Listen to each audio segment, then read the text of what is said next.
It's 5 o'clock in Pirate Country, and it's time to get pumped up with the P-Man. Hit the door and hit the road. 94.3 The Game is going to get you home, and the P-Man's not holding back. Yes! Yes! Pirates win!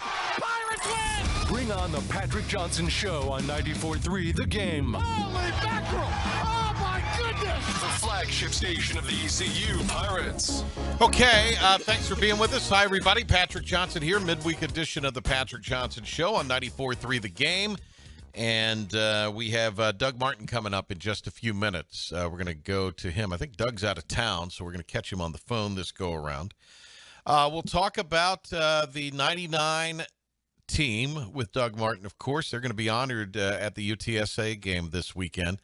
It's the team that was basically hurricaned out of Greenville during Floyd back in Greenville here 25 years ago. Went to Columbia, South Carolina, played South Carolina. Won there, but had to stay in Columbia unexpectedly because they couldn't get back to Greenville, and stayed there all week, practiced, and then knocked off nationally ranked Miami at Carter Finley Stadium the next week. Crazy times. Remember it as if it were yesterday in many ways, Pilk. Philip the Ref Pilkington producing the show today. So Doug was on that staff. We'll talk to him about that and ECU's result at Liberty and UTSA and East Carolina and everything else coming up. One other thing I wanted to ask him about, this was reported on today. So the quarterback for UNLV is a kid named Matt Sluka. I believe that's how that's pronounced. He is not going to play the rest of the season because of unfulfilled commitments. In other words, he's owed NIL money, and apparently a hell of a lot of NIL money. And, he's played well. UNLV's 3-0, but he's decided to utilize his redshirt year. Now, he transferred in from Holy Cross. He was apparently offered $100,000 to play. I'm anxious to get Doug's take on this. We're going to have Amanda Kristovich with us tomorrow. From Front Office Sports, who's one of the people reporting on this, and I'd love to kind of get her take on it as well, and we will. We'll get a chance to talk to her tomorrow. I don't know, Pilk. I see both sides of this and that. If you make a commitment to pay somebody, you should pay them. And having worked for back in my formative radio years, some real shade balls who would, like my first job in radio, Pilk, was working for a station that's off the air now. That's how bad I was. The station no longer exists. And they made me a deal to pay me to do games, and they never paid me. Now, a guy named Jim Irvin, God bless him, paid me out of his pocket. So you got to blame Jim Irvin that I'm here right now, Pilk. It's all Jim Irvin's fault. He kept you going. He paid me cash, straight cash, homie. But it just, but then, so clearly this kid was going, again, not for the homecoming dance and the Letterman's jacket, to coin a phrase from the great West Durham. But he was going to get paid, and he wasn't getting paid. So he's decided to utilize his redshirt year. State had the quarterback last year that did that, right? I don't think it was over NIL. It could be wrong if my memory's failing me on that. But didn't State have the kid that decided after he wasn't going to burn his red shirt? Yeah. Had the quarterback that did that last year? Yeah, it was like he only played 1 or 2 games, though. I don't know. Yeah, he wasn't going to risk it. He wasn't going to risk getting hurt before that 4th game. We're going to see this more and more. I think we are seeing it. There's word that I guess there's some players that have done this and made these announcements this week that, all right, I've played my 3 games or 4 games, and that'll be it. I'm going to redshirt. So much for loyalty to a program. Yeah, but it's not.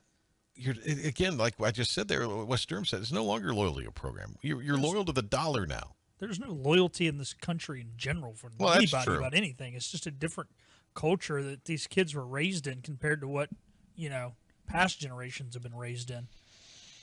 That's true. Very, very true. We don't have the audio today. We'll have it for you tomorrow or the next day. But you were there where the coordinators had their press conference today, Pilk. And I like these coordinator press conferences. I think we've got the video up, don't we, on 94.3 The Game socials? We do.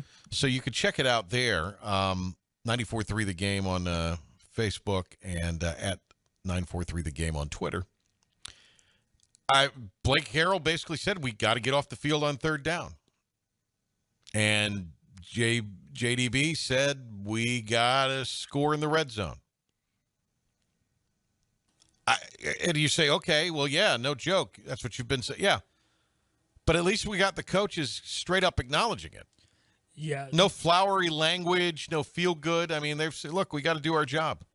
Yeah, and one of the things that I picked up on is even Coach Houston was asked, was some of that late game allowing third downs due to conditioning, and he said no. I don't think so. He said it's about execution. Yeah. It's about being better than the guy from across from you. This is not about we're not conditioned well enough because we can run with anybody in the country when it comes to I don't think this lungs. is maybe I don't know where that's coming from. To me, this was not anything at all about conditioning. Now, I'm going to tell you this. I think this is the biggest game of Mike Houston's ECU coaching tenure this weekend. I think it's a huge game. Yeah. Conference opener. 2-2 so far. It's a season that has high expectations. This is a good one to get. Both teams are pretty evenly matched. This is one you need to get, especially since you're at home. If you're in San Antonio, it's probably a little different story, but you're in Greenville and you're going to have a pretty decent crowd. I think the weather's going to be cleared up by the time we get to the game. And we'll be fine. By the way, they have moved our guy, kick-his-ass Tommy Bass in Edenton to Thursday night. So now all of the games that we broadcast will be tomorrow night. And one ECU note, even though it's not a broadcast, it's an ESPN Plus broadcast, tomorrow's women's soccer game has been moved up to noon against Charlotte. It's at Charlotte, but so if you're looking to tune in, that will not be at 7 o'clock. It will be at noon due to inclement weather in the Queen City. Okay, they're already moving. That's interesting. I guess they want to get. I guess they want to get out of there. Yeah, I guess. All right, we got to get out of here right now. Come back. Doug Martin will join us telephonically. Look forward to catching up with Coach Brian Mull later in the hour. We'll talk some golf with him, a little golf betting. Got a hoops question for him, and we'll talk about the President's Cup. All of that, plus Philip the Ref Pilkington, good-looking young guy that he is, with a sports update still to come. It's the Patrick Johnson Show, midweek edition. Don't forget, 4 o'clock tomorrow on 94.3 The Game, ahead of the Logan Zone. You ready for this? Oh, I'm very ready. Okay, ready? You ready? Streaming to the world at 943thegame.com. This is the Patrick Johnson Show. Now in all his glory, here's the P-Man. It's great to have Coach Doug Martin with us here on the Patrick Johnson Show today. And some of the things we've already talked about, we'll talk about with him as he joins us here. Let's start, though, by saying hello to Coach Martin, ECU offensive coordinator and college football head coach. How are you, Coach? I'm doing great, Patrick, and yourself? Doing well. Thanks for hanging in there with us today.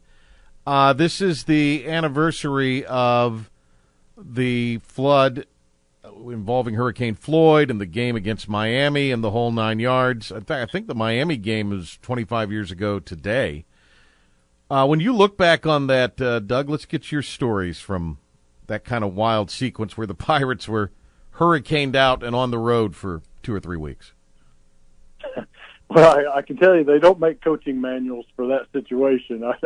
But I think Coach Logan did a great job of kind of leading us through that. We get down there to play South Carolina at South Carolina. Lou Holtz's first game as the head coach, and we beat the brakes off of them. And after the game, we found out we couldn't get back home. And the thing I don't know if people realize, when you go on those trips, players, coaches, everybody, you're really only taking one change of clothes. You're only there for a night. It's not like you're packing for a long trip. So, there we are stranded out on the road, and, the players don't have many clean clothes. Coaches don't. We don't really have anywhere designed to stay, to eat.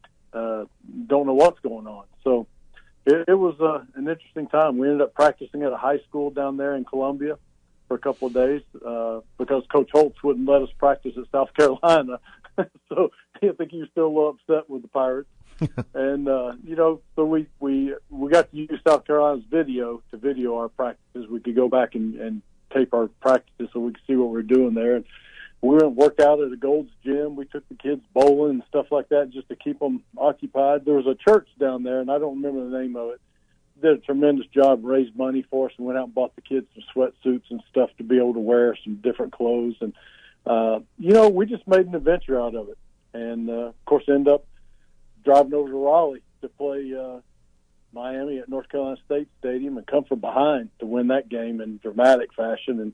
And then finally got home back after that. And only get home to find out that, a lot of our players were homeless because a lot of them lived down there on the Tar River, and apartments were flooded. And, so then you have to deal with all those things to get ready for the next week's game. So it was a mess, but, probably brought that team closer together maybe than most teams we had.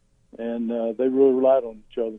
That's a remarkable thing. And that was the other thing I was going to ask you about. I mean, not only are you unable to get back to Greenville, but, I mean, you have people whose all their belongings are lost in the flood. Their home that they're staying in is lost in the flood. And, and a lot of kids on that roster are from Eastern North Carolina, so their families are dealing with the aftermath of some of this. So, I mean, that side of it, too. There's the football side of it, the logistics side of it, but that side of it as well, again, they don't make manuals for stuff like that. No, they don't. And again, I would just say, the leadership that Coach Logan gave us during that time was tremendous, because he would not ever allow you to use anything as an excuse.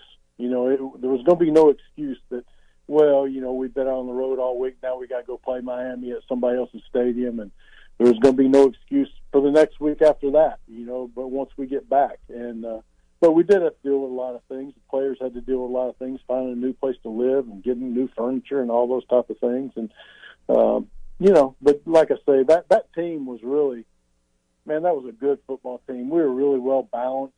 And I don't know if people really realize, like, the schedule we played back then. It was killer. We won 9 games that year, Patrick, and 5 of the wins, I was just looking, West Virginia, Duke, South Carolina, Miami of Florida, and NC State. That's 5 pretty good wins in one season for an East Carolina team. And, that was David Garrard in that group. David was a sophomore that year, and we were just starting to hit our stride for the next couple of years to where we were going to be an incredible offensive team with David at the helm. Doug Martin joining us here on the Patrick Johnson Show this afternoon. The Miami game, I wanted to ask you about that. You go into the fourth quarter way down. What started to turn for the Pirates in that game? Was it, was there anything said? Was there any rah-rah kind of thing, or did just something start to click?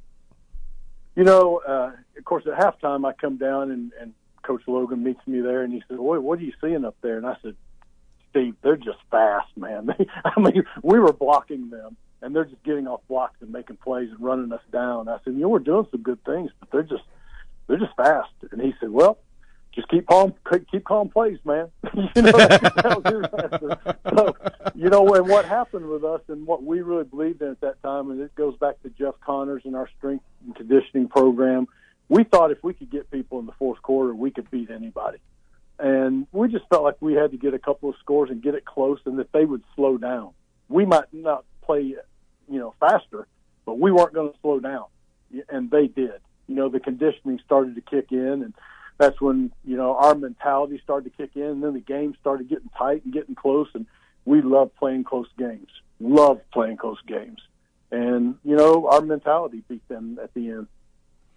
Crazy stuff. We're talking to Coach Doug Martin. What a team that 99 team was. They were great on the field, but also winning that game against Miami at NC State, one of the more remarkable things. And then the Wolfies got their goalpost torn down by a bunch of rowdy Pirates afterwards. That's always my favorite. And that's the other remarkable thing about that too, Patrick. All those East Carolina fans, they were dealing with the same thing that we were going through with the hurricane. A lot of them lost, everything, and we're trying to rebuild. And I'll be doggone, they are everywhere in that stadium. And it was amazing. The crowd that came. Yeah. Crazy stuff. It was a team that really represented the region. Doug was a part of it. All right, let's talk some ball here in the now. For the second week in a row, East Carolina, and again, you talk about stuff that you don't have a manual for. Now, East Carolina, under this head coach, had that lengthy delay at Houston back in 2021. Mike had told me he had a delay, I guess, when he was at one of his other stops somewhere up in West Virginia. And then, there was during COVID, a delay in the start of the game against Temple. But you come out, you play a couple plays, a series, whatever, and then you have a 4-hour delay. Crazy. But then, I was real impressed with the way East Carolina came out of that. I mean, the first half, Pirates, for the majority of it, looked really, really good, and they moved the ball throughout the game. Yeah, I think in the beginning of that, East Carolina probably handled that better than Liberty's players. It looked like it took Liberty a little bit of time to get settled back into playing again. But, Patrick, East Carolina, they're just not a very good offensive football team right now. I mean, they don't have any consistency about them, and they're not scoring enough points. Their defense is scoring points for them. Yeah. They did in the game before this, and then they got the ball on the 1-yard line. Right. P.J. Johnson recovering it, yeah. That's almost the same as your defense scoring for you. So, but offensively, they're just not scoring enough to really win games. Now, you got to hope they keep going making progress and those things like that and get better. But right now, it's all about defense and special teams for them to win football games. Doug, defensively, though, couldn't get off the field against Liberty on third down. What was Liberty doing that made that so difficult? Yeah, I tell you, I would say this about that too, Patrick. That Liberty quarterback, Salter, he's that's amazing. He's a really good player. Yeah, he really is. I mean, 2 of those touchdown passes that he threw, the corner route and then the seam route from about the 20-yard line on the 4 vertical play. I'm just telling you, there's no defense for those 2 throws. I mean, those throws were perfect, and they were right on time, and defenders are right there to make a play. But it is just the perfect throw, and as we all know, there is no defense for the perfect throw, and he made several of them. And then, he used his legs to extend plays and create first downs off third down plays, things like that too. And it's difficult. It's difficult to defend guys like that, and that's why I would say again, that's where your offense has to help you out. I mean, at some point, your offense has to be able to answer scores and hold the ball yourself and keep your defense off the field. And that's where East Carolina is struggling right now. It's all about the defense and special teams, and they got to get the offense going.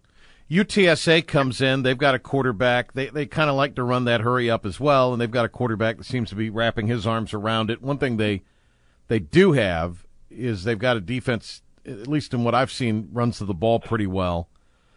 And then with defense, it's pretty physical. Top tacklers are a couple transfers, but offensively, they can ground it out on you, run the ball on you, and the quarterback is coming along. So, to me, this is a huge game, certainly for Coach Houston and the program. I think it's a big game in the season for UTSA because they are coming off a better performance, and it's been a little uneven for them so far.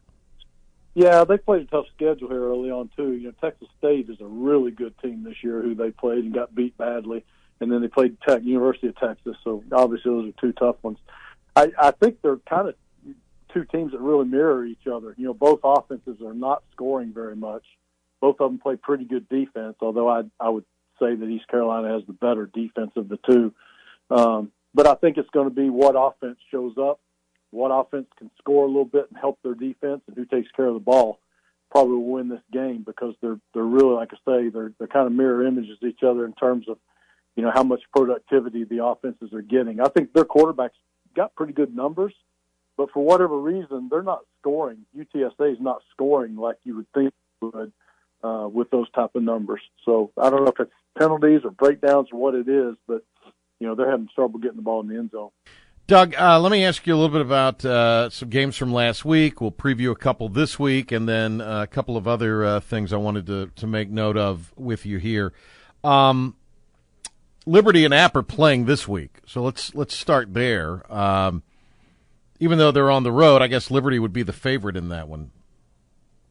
Yeah, I told you, last week, Patrick, I don't think either one of those teams are as good as what they've been in the past. Sure. Appy State definitely is not. Offensively, they're not anywhere near where they've been. And I don't think Liberty really is as good as what they've been either. I think the quarterback is exquisite. I think he's awesome. But, overall, their offensive line and their defense is not as good as what they've been the past couple of years. So it'll be interesting to see those two teams match up. I think Appy State right now is reeling. I think they're having a real hard time finding their identity and what they really are on offense. Liberty, at least they know who they are and they have a plan, and they're going to stick with it. I think Appy's this is a huge game for Appy State. I think if they don't get this one, they could be in for a pretty rough year. All right, we got Navy at UAB. That's a noon game, and Navy's coming off a big win against Memphis at home, kind of spoiling Seth Hennigan and the Tigers' bid to be that team that cracks the playoff out of the G5. So, look, I watched a little bit of Army as well, handling Rice on Saturday. Watched the end of the Navy game. Really impressed with the two military institutions. I agree 100%. Army's really playing well. They have a complete on team. Offense, they're amazing. They are so good on offense, Army is. They play just complementary football. They help each other out on both sides of the ball. And, of course, again, you're going to get the toughest of the tough when you play these two academies. I mean, these men are trained to be tough, and that's what you get. Navy, I was really impressed with Navy's offense against Memphis. And, that was a high-scoring game. And if you're going to beat Memphis, you've got to be able to score points. And that's kind of what I was talking about with East Carolina. They need to be able to score points to help their defense win. Well, that's what Navy did. They had one of those games where their defense couldn't stop Memphis. But their offense was answering scores. They just wouldn't stop. They kept putting pressure on Memphis. And, that was a huge win. And that Navy team, where they've come from with the new coach over the last 2 years, it's remarkable. He's done a tremendous job. No, he's done a heck of a job. And that thing could have kind of fallen apart with Niumatalolo kind of getting dismissed the way he did. But he's done a heck of a job there. Speaking of scoring points, as we're talking football with one-time ECU offensive coordinator and college football head coach, Doug Martin, here on the Patrick Johnson Show. UNC, I think James Madison just scored again, actually. Yeah, I tell you what, Patrick, I watched that game. There's no excuse for the University of North Carolina playing defense like that. And JMU's a good program, but, that's not Clemson, and again, there's no excuse for that. I will say this, the JMU quarterback, I don't know if everybody realizes this, he's from the state of North Carolina. So there's some teams around here that missed on that recruit, and I think he's a 5'10", 5'11" guy, and that scares a lot of people off when you come to quarterbacks. And I can just tell you that's a mistake. If we had ever taken that posture as a coaching staff, Marcus Crandall would have never played at East Carolina because he's 5'11". Julian Edelman would have never played for me at Kent State because he's 5'10". And I think when you get those type of players, you got to do more than just look at the measurables. Because people missed on that guy. He's the reason JMU won that game. And but I tell you what, and I said before talking to you that North Carolina's defense was giving up a lot of chunk plays. I didn't think it was going to be anything like that. Yeah, crazy. But that's a mess now. They're in some real trouble there at Chapel Hill. So this is interesting, Pilk. I talked to the coach today. My dad, the coach. He was telling me this. Duke, he's a Duke football fan, long-suffering Duke football fan, the coach is. And so, Doug, he's, Carolina, Duke, big deal, fired up, both fan bases are. Manny Diaz, he was saying, worked for Mac Brown, and Mac Brown fired him. I think they got beat by somebody, and Brown fired him. This was when he was at Texas. That is true. Yeah. And, yeah. And you don't forget things like that. I promise. as a coach, you remember people that wronged you. I remember still we played TCU in the bowl game that '99 season. Yeah, we lost to TCU. Yep. And Gary Patterson was the defense coordinator at TCU, and he made a big deal about how they had shut us down in that bowl game and all that stuff. Well, I think it was either the next year. Yeah, I think it was the next year we played TCU at TCU. And we went up and down the field on them with 400 yards or something of offense and scored points. And I took the stat sheet of that game and I taped it on the locker room door before we left. so I'm just telling you, you don't forget those type of things. And Manny Diaz is not going to forget that either. All right, UNC at Duke. Blue Devils are undefeated. Defense is playing really, really well. Who do you like in that one? I know Mac does not want to lose. I think that's part of the reason we've seen some of the Mac dramatics. He's doing some things to kind of fire his crowd up after they got embarrassed. So what do you think? Yeah, I like Duke in that game. I think their quarterback's playing really well, and Manny Diaz has them playing pretty good defense, and obviously North Carolina's struggling. And I like Duke in that game. All right, a couple others I wanted to ask you about, Doug.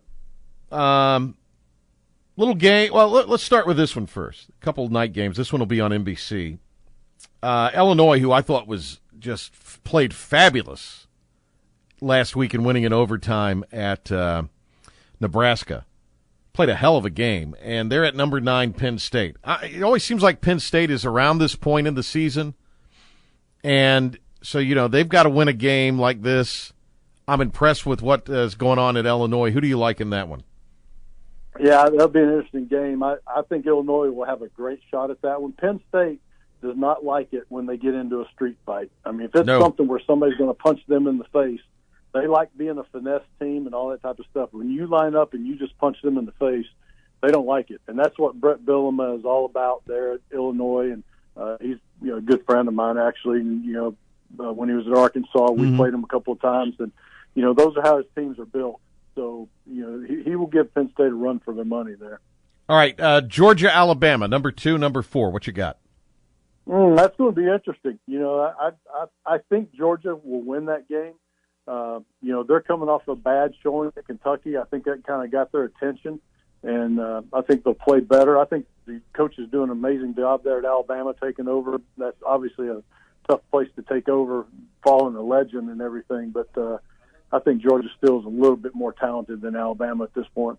All right, and one of the big stories of today is Matt Sluka, the UNLV quarterback, announcing he will not play the rest of the season because of unfulfilled commitments. The Rebs are 3-0. They're in contention for one of the G5 playoff spots, possibly. I mean, it's still early. He transferred from Holy Cross and took some NIL money to go to UNLV. I've seen a report that he was promised $100,000 and has only been paid $3,000 so far. Well, I get it. That's going on in college football nowadays. But, I mean, I just can't imagine looking at your teammates and being undefeated and saying, I'm bailing on you guys. Surely there's got to be another way to work that out than just quitting on your team. And he's doing it where he could preserve his red shirt, by the way. That's the importance of the 3 games. That's why you're seeing this across the country right now. A lot of people are opting out after the 4th game or, so that they can save their eligibility for various reasons. And number one, I would say, well, I hope they're not paying them, for this year. I hope I hope they didn't get paid up front. And secondly, what does that say about your character? I mean, nobody in the NFL would ever think about quitting on their team in the middle of the season. You don't negotiate your contract in the middle of the season. And that's what we're getting to, this pro football in college.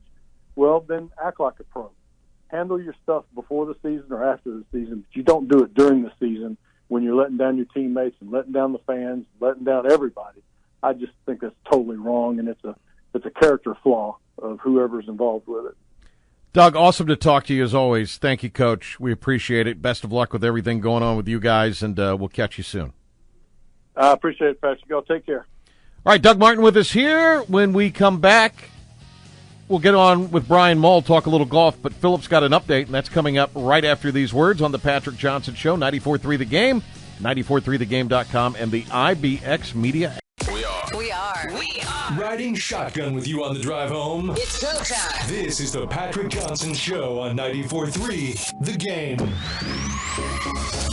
In and out we go, and here and there and everywhere. We welcome you back here on this midweek edition of the Patrick Johnson Show. We talked to Brian Mull last week, and dummy me thought the President's Cup was last weekend. That's how signature of an event this is. We could have just aired the preview from last week, but we don't do that here. Our screw-ups are real, and they happen. So we've got Brian Mull joining us. golf writer extraordinaire. We're going to get into this President's Cup, which if the Americans win this, Brian, don't you think that they should just blow this format up and come up with something else? I do, for a number of reasons. And hello, Patrick, and everyone. The results speak for themselves. They're very one-sided, I think. But when you dig into it a little bit and look at the last 3 or 4 President's Cups, especially the last 2 that were played outside the United States, the margin has been close, and maybe even closer than it seems, where the international side should have won in Australia at Royal Melbourne 4 years ago, and got overwhelmed in the singles. This is the best opportunity for the international team. They have a Canadian captain. They have 3 Canadians on the team, and they have the sports-crazed, very enthusiastic, and certainly well-lubricated Canadian sporting fans behind them. And so I think for the first time, because let's face it, in Australia, on a team that Tiger Woods was captaining, most of the people down there are pulling for Tiger Woods. Right. And his, just happy to be able to see him play golf again, as he was a playing captain. But you look at the side and the passion that we've seen at the Canadian Open, of course, with Nick Taylor's great putt there to win 2 years ago. And I just feel like it's going to feel like a road game, like an away trip to a Ryder Cup. And those results speak for themselves, since the United States have not won over there since 1993. So perhaps this could be the year. I was going to start by asking you a basketball question, but we'll come back to that at the end. So let's stick to the golf, baby. Stick to the golf. We got Brian Mull with us here at BG Mull on X. So, how much has the live situation? Which one of these 2 teams has the live divide harmed more, the international team or the U.S. team? Probably the international. I mean, obviously, Jim Furyk, and he said as much this week. He would love to have Bryson DeChambeau on his team. Well, who wouldn't? Right. Anytime. I'm just going to say this right now, and I've said it repeatedly, and I've said it prior to the last Ryder Cup held in Rome. For the foreseeable future, if there's an American side where 12 golfers are on the team, Bryson DeChambeau should be included. I don't care where he's playing golf. Like, it's insane. I mean, he's an NCAA champion, a U.S. Open 2-time champion, a U.S. amateur champion, 9 or 10-time winner. It's ridiculous. But anyway, I think it's hurt the international side more so with the strong Australian contingent. When you look at guys like Joaquin Niemann and Cam Smith, who's built for match play, they would be stalwarts of the international side for 15 years, and not having access to them. But I do think what they have done, they were always a divided group. You're bringing together literally players from all over the world. Granted, most of them play on the U.S. tour, but I think what Trevor Immelman and Ernie Els in particular, both of whom have been captains recently and are assistant captains this time, what they have done is build some unity. Ernie created the shield, and they're wearing the shield. That's kind of like their symbol. They're on their shirts and their hats. There you go. He has tried to unify this team, even though they're folks coming from different cultures and different places. And it just feels like they've got, they've spent more time together. Certainly the Canadians have known each other since they were kids, growing up playing golf against each other. You've got the 3 Koreans who are very close as well. And, I think the dynamic of this has changed. But to answer your original question, yes, the internationals need to win it. That's what it took for the Ryder Cup to become interesting after decades of American dominance, was the Seve Ballesteros and Bernhard Langer and Nick Faldo coming onto the scene, and the Europeans making that a real battle. With that said, the U.S. has Schauffele, they have Scheffler and Morikawa, who basically would be the 3rd best guy in this field, and they seem a little head and shoulders above everybody. That's a very formidable group to overcome, even if just one of those 3 is not playing great. If 2 of those 3 are playing great, that seems quite formidable to overcome for the international. No doubt. I mean, you're talking about three of the top 5 golfers in the world. Certainly Scheffler and Schauffele, a clear 1 and 2 with their performance all through the season, but specifically Xander in the majors. And the star power at the top is heavily in favor of the Americans, but it has been in most Ryder Cups. Other than those events back in the 80s and early 90s when the European golfers were atop the world rankings, for the most part, over the last 20, 25 years, the Americans have had the cumulative higher ranking and often had the number 1 and 2 player in the world in Tiger Woods and Phil Mickelson and came home with the L. So in 18-hole golf matches among players of comparable talent, I really think the rankings don't matter. Yeah, it's going to come down to who can hit the key shots, and ultimately, as we've seen many, many times, who can make the putts coming down the stretch. I mean, most of these matches, there will be the occasional blowout where one side just doesn't have it or one side gets off to a big lead. But most of these matches are going to come down to the middle portion of the second 9 and be within a hole or two. And whoever can close the deal is going to win the match or at least get half a point. So one team's going to have the crowd on their side and one team will not. One of the books I'm looking at has the U.S. minus 285, the Internationals plus 270. Pilk, you'll like this. There's a tie option, plus 1,600. What? A tie? This isn't soccer. Why the heck is there a tie? Well, it's an option? international event, so of course the tie factors in. Oh, my goodness. 15-15 is a cop-out. They should play a playoff if it ends up 15-15. You know, they used to, in this event, have a playoff. Ernie Els and Tiger Woods had that famous playoff. I remember it, yes. It ended in the dark down in South Africa with Jack Nicklaus and Gary Player as the captains. Just an iconic event, and nobody could win and nobody could see, so they called it a draw. But they have eliminated the playoff. After all this golf over 4 days, these guys are ready to get on the plane and go home. The U.S., the handicap, the U.S. 3.5, minus 3.5, Internationals plus 3.5. All right, all right. If you're gonna do some wagering, if you want to wager on something else other than football this weekend or going into the weekend, what would you take here, Mr. Mull? I would recommend a small bet on the Internationals. Okay. Just a sprinkle there. I mean, obviously the Americans are favored by their margin and with their record for a good reason. But I feel like, again, this is as good of an opportunity with the international side. I like the chemistry of their team and the dynamic. I think they may have some more obvious pairings. And we've got a couple of question marks. I like, I think these events, if you can get into the point scoring markets, pay attention, just to who you feel like is going to play. There's one match on Thursday, one match on Friday, partner matches, and then 2 of those on Saturday. So 5 matches total. So try to find somebody you think is going to play in all 5 matches. And the top point scoring, you can do overall USA or international.